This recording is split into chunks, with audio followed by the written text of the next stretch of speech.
Girls Bablu महिला PG college के online classes में आपका स्वागत है। मैं हूं आपकी लेक्चर ममता सामोता। आज हम शुरू करेंगे बीएससी फर्स्ट ईयर का अपना जूलॉजी का लेक्चर शुरू करेंगे, जिसके अंदर अपनी बुक है structure and function in invertebrates. ठीक है, अकशेरुकियों की संरचना एवं कार्य की अपनी बुक है जूलॉजी की, बीएससी फर्स्ट ईयर की। उसका अपना टॉपिक है प्रोटोजोआ। अपना सेक्शन ए कंप्लीट हो गया था। सेक्शन बी के अंदर मतलब हमें क्या करना होता है, जो हमने सेक्शन ए के अंदर पढ़ा था, क्लासिफिकेशन पढ़ा था, उसके अंदर जो सारे फाइलम थे, अपने को क्या है उन फाइलम में से एक एक स्पेसिमेन को पढ़ना है। ठीक है, जैसे प्रोटोजोआ हो गया, अमीबा, प्रोटोजोआ के अंदर अमीबा, पैरामीशियम, यूग्लिना, ये सारे आ गए। ठीक है, तो उनमें से हमें एक एक स्पेसिमेन पढ़ना है। बहुत सारी फैमिली हैं, ठीक है, जैसे ऑरिलिया, ये सारी फैमिलीज हैं। इनके अंदर अपने को क्या करना है, एक एक स्पेसिमेन पढ़ना है। तो जैसे प्रोटोजोआ है, ठीक है, सबसे पहले फाइलम कौन सा है, प्रोटोजोआ है, उसके अंदर मैंने स्पेसिमेन कौन सा लिया है, अमीबा लिया है। ठीक है, तो शुरू करते हैं अमीबा की स्ट्रक्चर। पूरा अमीबा के बारे में हम क्या करेंगे, डिटेल से पढ़ेंगे कि अमीबा के अंदर होता क्या है। ठीक है, सबसे पहले आपको पता होना चाहिए इसका पूरा नाम, साइंटिफिक नेम क्या है, अमीबा प्रोटियस। क्या नाम है इसका, अमीबा प्रोटियस। जो अमीबा होता है उसका नॉर्मल जो साइंटिफिक नाम है वो क्या होता है, अमीबा प्रोटियस। उसके अलावा अमीबा मतलब कहाँ रहता है, अमीबा स्वच्छ जलीय जीव है, स्वतंत्र जीवी है, एक कोशिकी है, साथ में ये सूक्ष्मदर्शी के द्वारा ही दिखाई दे सकता है।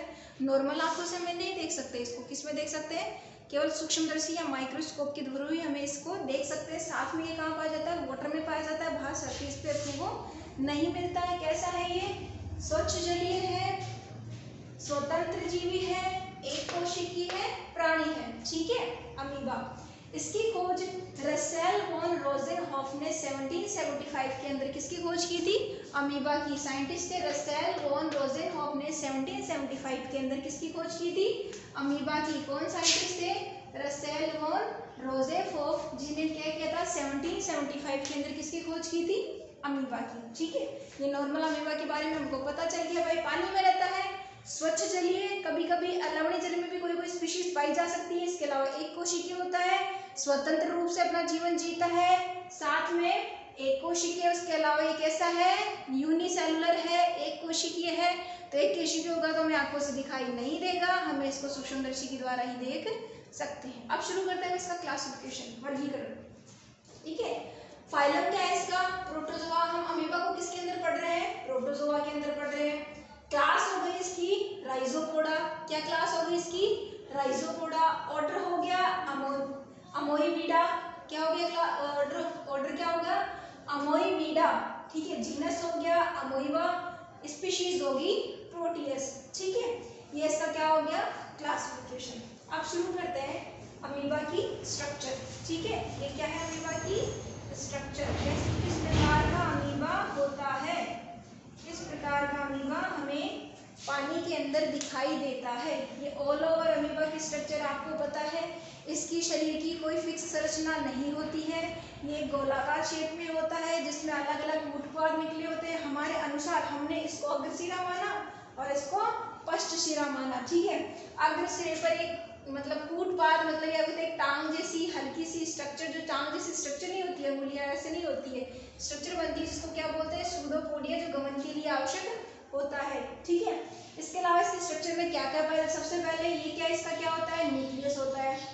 ये क्या पाई जाती है, फूड वैक्यूल, यानी खाद्य धान्य, जिनके अंदर क्या करता है, ये सूडोपोडिया के द्वारा बाहर से जीव को पकड़ता है, अंदर खाद्य धान्यों के अंदर भेजता है और वहां उसका पाचन होता है। ठीक है, उसके अलावा क्या बनते हैं, क्रिस्टल्स पाए जाते हैं, एंडोप्लाज्म पाया जाता है, एक्टोप्लाज्म पाया जाता है, प्लाज्मा लेमा पाई जाती है, आउटर स्ट्रक्चर। उसके अलावा एक्टोप्लाज्मिक रिस्ट होती है ये। ठीक है, उसके बाद में कॉन्ट्रैक्टाइल वैक्यूल होती है। ठीक है, उसके अलावा यूरियोड होता है, मतलब जिसके द्वारा उत्सर्जन की प्रक्रिया के द्वारा जो मटेरियल बनता है उसको यूरिड के द्वारा बाहर निकाल दिया जाता है। अगर वाटर ग्लोब्यूल्स होते हैं जो पानी को, ये क्या होता है, वाटर में पाया जाता है, पानी में पाया जाता है, तो वाटर ग्लोब्यूल्स होंगे, मतलब पानी की धान्य होगी, वाटर धान्य होगी, जिनके अंदर पानी एब्जॉर्ब होगा, रिलीज होगा, एंटर होगा और रिलीज होगा। ठीक है, ये होल ओवर क्या है, अमीबा की स्ट्रक्चर, बहुत टिपिकल स्ट्रक्चर है, बहुत आसान स्ट्रक्चर है, जैसा आपका मन करे वैसा बना लो। बस आपको पता होना चाहिए कि भाई खाद्य धान्य पाई जाती है, क्रिस्टल पाए जाते हैं, एक्टोप्लाज्म, एंडोप्लाज्म, प्लाज्मा लेमा पाया जाता है, कॉन्ट्रैक्टाइल वैक्यूल पाई जाती है, खाद्य धान्य पाई जाती है, फूड वैक्यूल पाई जाती है, सूडोपोडिया पाया जाता है। नॉर्मल स्ट्रक्चर है ये, क्या है किसकी, अमीबा की। अब शुरू करते हैं अमीबा के अंदर लोकोमोशन इन अमीबा, यानी अमीबा के अंदर गमन कैसे होता है। ठीक है, हमने पढ़ा अमीबा कैसा प्राणी होता है, अमीबा की क्लासिफिकेशन पढ़ा, अमीबा की स्ट्रक्चर देखी। अब देखते हैं हम, मैं क्या तुम्हें बहुत इजी वे में समझा रही हूँ, छोटे छोटे हिंट के थ्रू, ठीक है, ताकि हम क्या है थ्योरी में ना घुसे, डीपली ना घुसे और हमारे सिर पे से ना निकले। ठीक है, इजीली हमको समझ में आ जाए। तो अब शुरू करते हैं लोकोमोशन इन अमीबा यानी गमन। अमीबा में लोकोमोशन का मतलब होता है गमन। अमीबा एक जगह से दूसरी जगह कैसे जाता है, उसमें गमन कैसे होता है। 4 सिद्धांत दिए अलग अलग साइंटिस्ट ने। इन चारों सिद्धांतों के अंदर सबसे इंपॉर्टेंट कौन सा है, मास्ता पेंटिन का सोल्जर थ्योरी। ठीक है, फिर भी हम ये शुरू में आए उनको देखते हैं। सबसे पहला था लुडकनवाद सिद्धांत। साइंटिस्ट आए, कोई साइंटिस्ट आए, उन्होंने कहा कि अमीबा के अंदर कोई पर्टिकुलर हाथ पैर तो होते नहीं है भाई वो चल के चला जाएगा, उसके अंदर क्या बनते हैं, सूडोपोडिया बनते हैं, सूडिया यानी कूटपाद बनते हैं। ठीक है, तो उन्होंने कहा कि अमीबा क्या करता है, एक गेंद की तरह लुढ़कते लुढ़कते लुढ़कते गमन करता है। ठीक है, लुढ़कनवाद नाम समझ में आ रहा है आपको, लुढ़कन रोलिंग, घूमते हो, जैसे आपने गेंद फेंकी वो लुढ़कते हुए आगे बढ़ती है। तो ये इसने कहा भाई अमीबा है, ये गोल शेप में होता है, तो ऐसे गुड़ते गुड़ते या गोल गोल होते होते चला जाता है। अगला है डेलिंजर का चलन सिद्धांत। ठीक है, डेलिंजर ने ये कहा, साइंटिस्ट है, उन्होंने ये कहा कि भाई अमीबा क्या करता है, टांग जैसी या फिर एक सूडोपोडिया, एक कूटपाद जैसे स्ट्रक्चर निकालता है। ठीक है, जैसे अमीबा क्या करता है, एक ऐसी कूटपाद जैसी स्ट्रक्चर निकालता है। ये स्ट्रक्चर निकालने के बाद क्या करता है, सरफेस ही यहाँ से आगे क्या करता है, ये कूटपाद इस सरफेस से अटैच होता है, किससे, सरफेस से अटैच होता है, और ये पीछे वाला भाग आगे की तरफ आ जाता है, मतलब ऐसे हो जाता है, ये जगह कवर कर ली।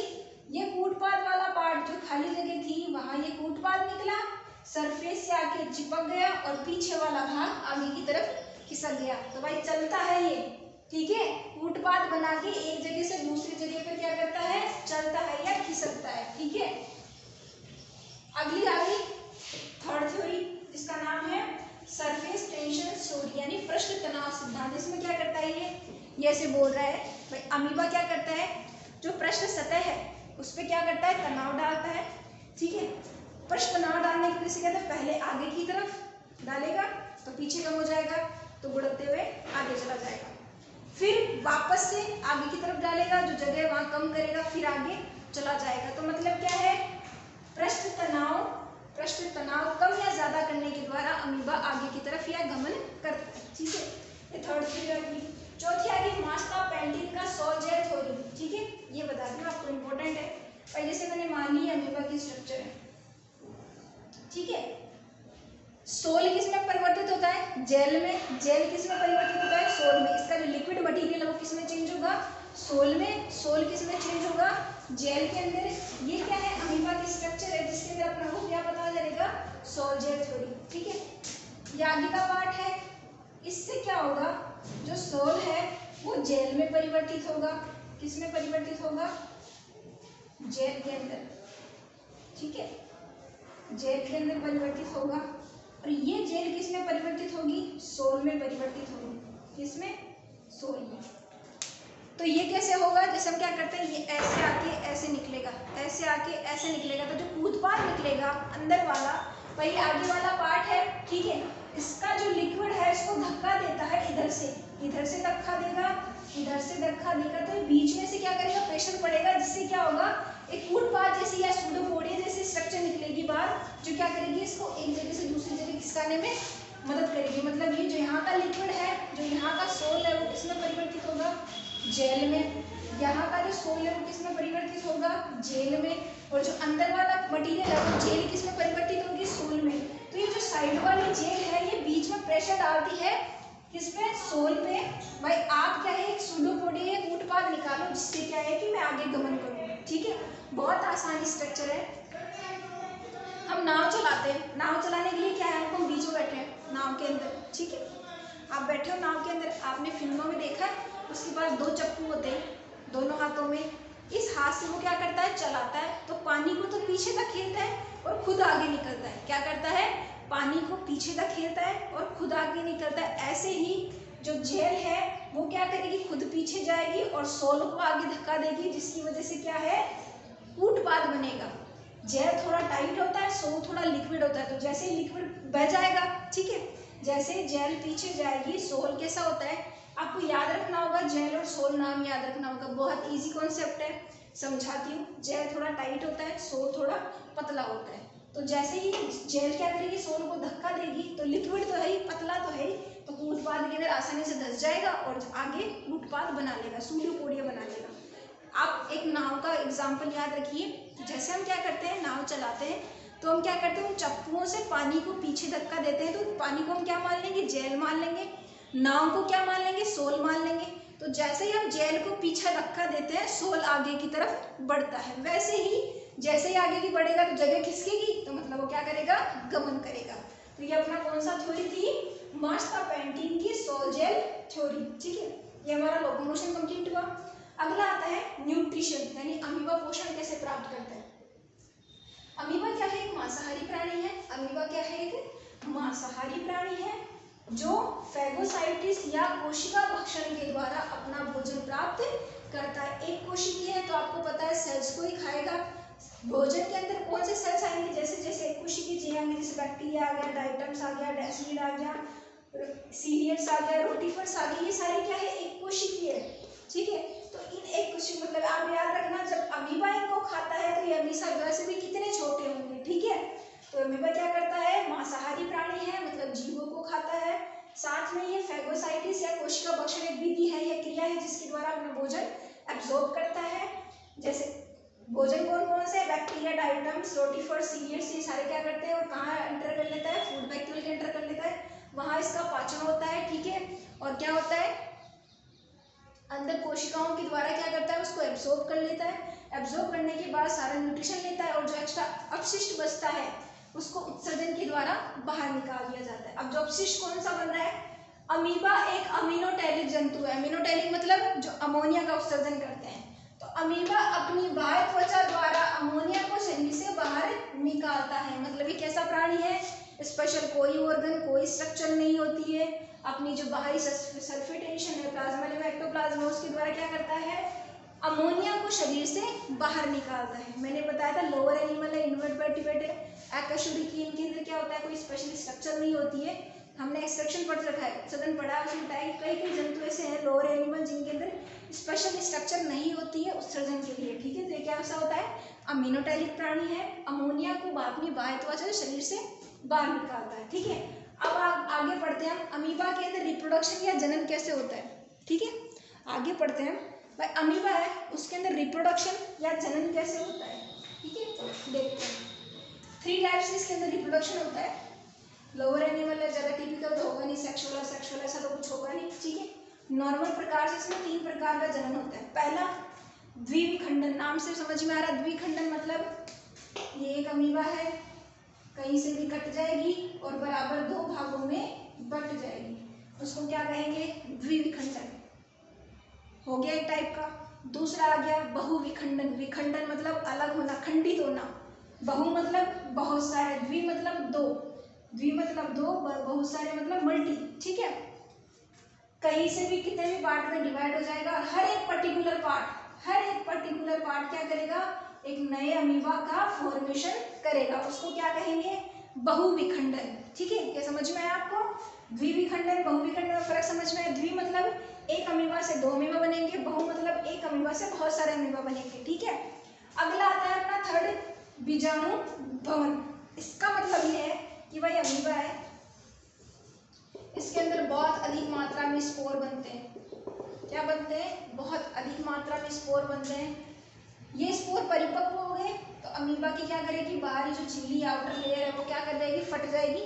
फटने के बाद ये सारे स्पोर क्या हो जाएंगे? बाहर रिलीज हो जाएंगे, पर्टिकुलर अमीबा का फॉर्मेशन कर लेंगे। पर्टिकुलर हर एक स्पोर हर एक अमीबा का निर्माण कर लेगा। ठीक है, तो आप ये कह सकते हो कि अमीबा ही ऐसा जीव है जो धरती पर, पृथ्वी पर, जिसे हम अमर कह सकते हैं, क्योंकि इसकी कभी भी मौत नहीं होती है, ये एक बार में बहुत अधिक संख्या में जीवों को उत्पन्न कर सकता है। इसीलिए हम कह सकते हैं कि अमीबा ऐसा प्राणी है जिसको हम क्या कह सकते हैं, अमर, जो क्या है, कभी भी ना मरने वाला। ठीक है, तो आज हमने कौन सा टॉपिक पढ़ा अपना, प्रोटोजोआ।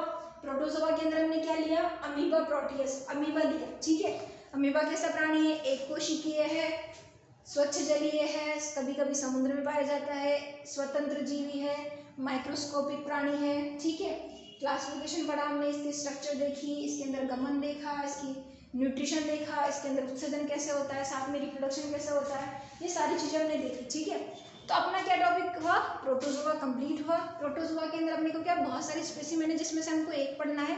ठीक है, उसके बारे में हमने क्या देख लिया, ढंग से देख लिया। अगर इसके अलावा आपको कोई भी थ्योरी हो आप मेरे से पूछ सकते हो। ठीक है, थैंक यू।